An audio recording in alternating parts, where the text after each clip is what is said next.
and all the participants here. Here I am standing as the first speaker of the opposition. The motion says that this House believes that historical textbook should focus on teaching bottom-up historiography rather than top-down historiography. The definition that given by the proposition side is totally right. The historiography refers to a method, perspective, and the approaches used to write and interpret history. And the top-down historiography focus on roles of the leaders, government, and major institutions in shaping history. And bottom-up historiography is reversed to focuses on the roles of the ordinary peoples, social groups, and grassroots movement in shaping history. And then what's the status quo of this motion? Some of school uses textbook for teaching history to their children or students. They use that because they have to teach their children to know about the history that should they know. So to make it easier for school to teach of their children, they use the textbook. Can you imagine if there is no textbook, it will be difficult for the student and for the teacher because they didn't have the material to teach up and to study. And then what's the problem of this status quo? Some of the textbook in school teach up more the bottom-up historical more than the top-down historical, which is they teach the roles of the ordinary people, social groups, and grassroots movement in shaping history more than just the roles of the leaders, government, and major institutions in shaping history.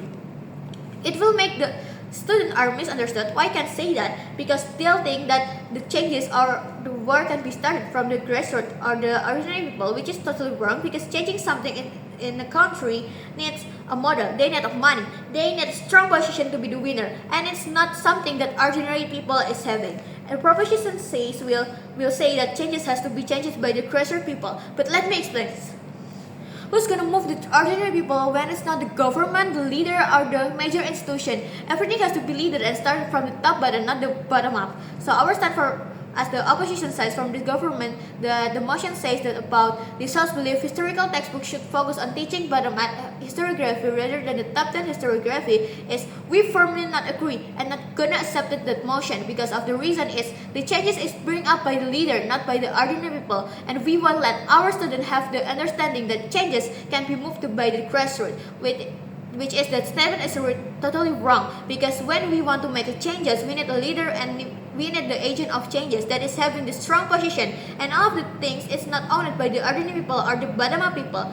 And to have the strong position, we need the major scale supporter, and it's not owned by the bottom-up people such as ordinary people or the social groups or grassroots movements. And the opposition says that the history textbooks is just have one link chain and it's not romanticizing the individuals, which is it's great mistake of the argument because it's not one link chain. The actor that tells about the top-down history is more than just one actor, and it will involve anything in the history. Imagine if we have to study from the bottom-up people, such as social groups, grassroots movement, or ordinary people, which have some of people. It will be hard for us to search up the resources.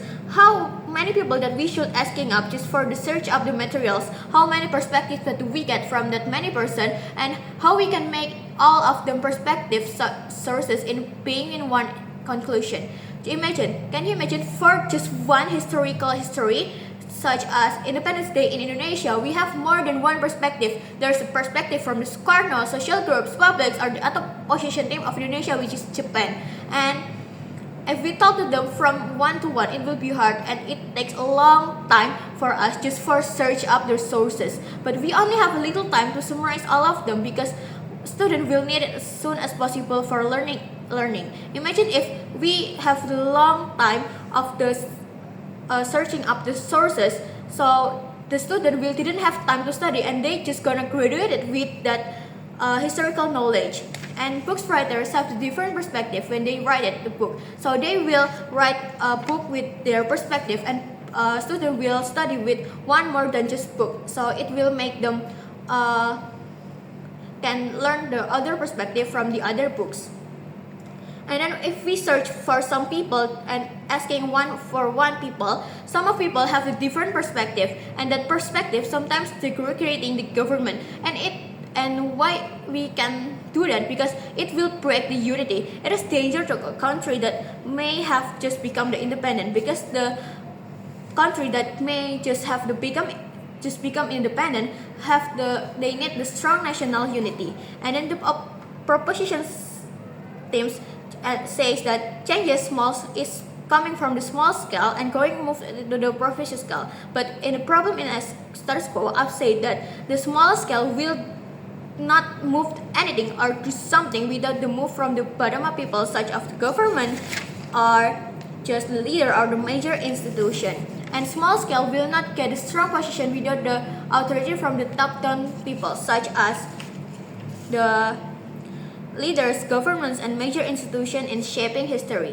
And then what's the burden of proof of my argument is, imagine if our students are testing that changes doesn't require from the top-down side, they will be misunderstood and think that government is have no role in the country or world or no role in the changing something in the world. It's such a pathetic situation because of they will think that government is not important in this world and they will be more not respected to the government and think and the impact is the people will be more detractor to the government and aggressive and it will make the world is more hectic than we know. And because of that our argument, I'll say that this opposition sides not firmly not agree and not gonna accept that the motion that says this house believes that history textbook should focus on teaching bottom-up historiography rather than the top-down historiography, because we agree that one, moving or changes is started from the top down, not the bottom down, because the bottom up people is not having the strong position to changes the history. And then with having the more one that just perspective from some people or from just the bottom up people, some of people have the perspective, different perspective, and that perspective will to creating the government and break the unity. So because of that, we'll firmly not agree with the motion that says this house believe historical textbook should focus on teaching bottom up historiography than the top down historiography. Thank you.